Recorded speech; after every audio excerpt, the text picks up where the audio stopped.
Now, next year's leading contestant for Dancing with the Stars, Peter Schrager. What is that move? Yeah. You got to name it. That's the, God. It felt right. Yeah. How does it look now, though? It should not have felt right. It looked so good in my head. Yeah. The execution.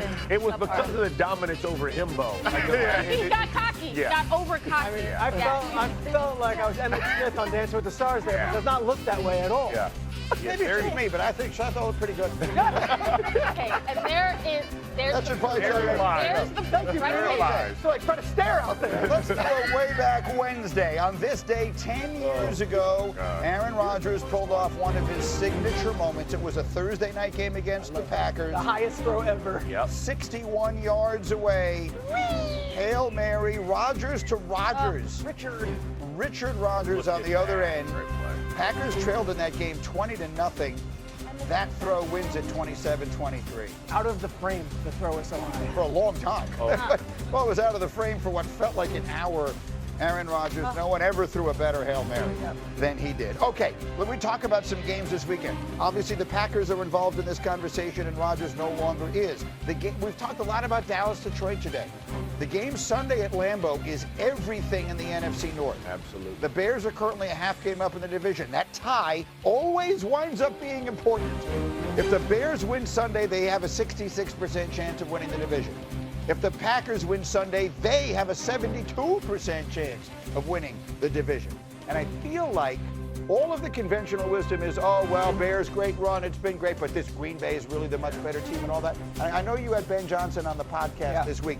Something different, it feels to me like, is going on there. That was a huge win Friday. They're feeling well, feeling good. I asked him, because they have all these young players, like, all right, is this too big a moment? He's like, you have to understand. We built this team this year. We went out and we acquired Joe Tooney, who's been through all those years with New England and Kansas City. We went and got Grady Jarrett, who is a Walter Payton Man of the Year nominee for about a decade in Atlanta. We went and got Case Keenum for Caleb Williams. So this doesn't feel like it's so overwhelming to them. In fact, Ben Johnson says we've got the right veteran guys in every position group where it's like, hey, here's how we're going to do it. Here's how we're going to roll it out. That win, they were celebrating with their shirts off, but they weren't surprised that they beat the Eagles the way they did. They knew that was coming the way they've been practicing. And frankly, Ben was mad afterwards and yelling about their passing game, and we played that yesterday, and I loved it. Here's the other side. At the risk of me trying to get X and O here, I'm looking at you. What the Packers want to do is rush the quarterback. They have Micah Parsons. The best way to combat that, it seems to me, is to do exactly what the Bears did to the Eagles. Absolutely. Run it down the throat. Don't let them do what they do best. And the thing is what Ben Johnson does in the elite way they design run plays is it all looks very similar. Like their play action pass, their passing game, everything looks, so it's going to give Caleb Williams a split second extra because the Packers are going to have to read. Now, that means you got to go run the football. You have to establish the line of scrimmage on their side. You got to be physical. You got to do those things. Ben Johnson is not walking in this afraid. He understands if you go hit him in the, listen, they ran against the Eagles, who were a very good defense. Vic Fangio defense. They had two running backs who had 6 yards a carry. That's every second down. It's a first down, y'all. That's as quick a football win as you can have. And by the way, they ran for a 250. This is one of the reasons why football is so beautiful, is that it's interconnected, and all that is so fun and good. You can run the ball if you can stop the other team from scoring. That's right. And that's the thing that I think is concerning about it. I don't think the Bears, the Packers defense is good against the run, so it's not going to be easy, but they might be capable of doing it. The problem is, I'm not sure that the Bears are going to be able to keep the Packers from scoring a lot of points early and putting them in a position that they've been trying to keep Caleb out of. Position where it's just drop back pass, and then he has to scramble and make magic happen, and that's when the turnovers come about. That's what concerns me more than anything. Here's what I love about this matchup. If you told me the Bears are going to win this game, I'd say I could see it. If you told me the Packers are going to win, and that's a wonderful thing considering Caleb has another head coach and you didn't know how the season would go. Yeah. But at the end of the day, which quarterback do you trust the most? I think Caleb is playing fantastic right now. He still has room for improvement. The fact that he's playing meaningful games in December is great. But I've seen a little bit more of Jordan Love and this offensive group to feel like, all right, Jordan would be the quarterback I trust here. But the Bears have all the confidence, and that is a great thing for them. Let me get Fortenbaugh in here. From a gambling perspective, what are the angles that we're looking at? It's been nothing but Green Bay money. It's up to 6.5. power rankings, the Vegas bookmakers, they haven't necessarily bought into Chicago yet. It's not to say Chicago hasn't earned everyone's respect, they have. But the manner in which they're doing it, when you go up against Green Bay, who's been a darling in the eyes of the analytics community for the last 2 years, this matchup here, I'd be looking to Green Bay. They're going to face each other 2 of the last 3 weeks. You guys talk about Green Bay's defense, #1 in the NFL in scoring defense at home. At Lambeau, they have been the absolute best. If you're in a situation where it's Love versus Williams, Love The outlier here is this, though, and I know the head coach doesn't play the football game. Ben Johnson was 3-0 in Lambeau as the Detroit offensive coordinator. Yeah. He stays in the division. It's not like Ben Johnson's walking in and saying, whoa, those lights, or wow, Rashawn Gary, how do I protect? He knows that team, so I think there's a little experience there as well. You know, we had a conversation not long ago about how the Lions, they seemed a little bit ahead of schedule. They made a deep playoff run.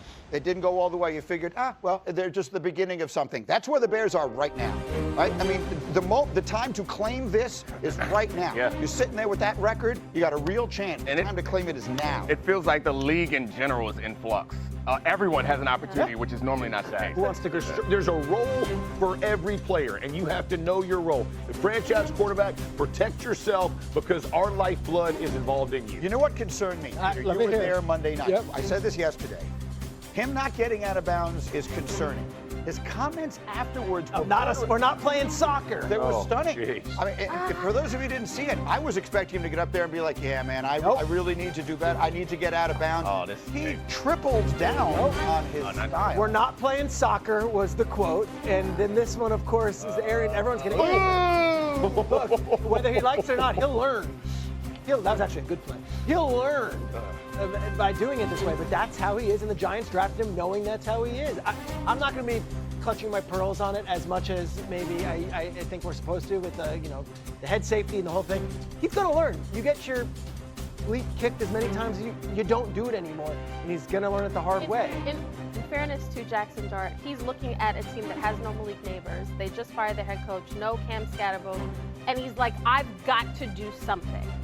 So I appreciate that. However, you were saying yesterday about, I think you touched on this yesterday, it's sort of like the maturation process of being a franchise quarterback is not just learning the playbook.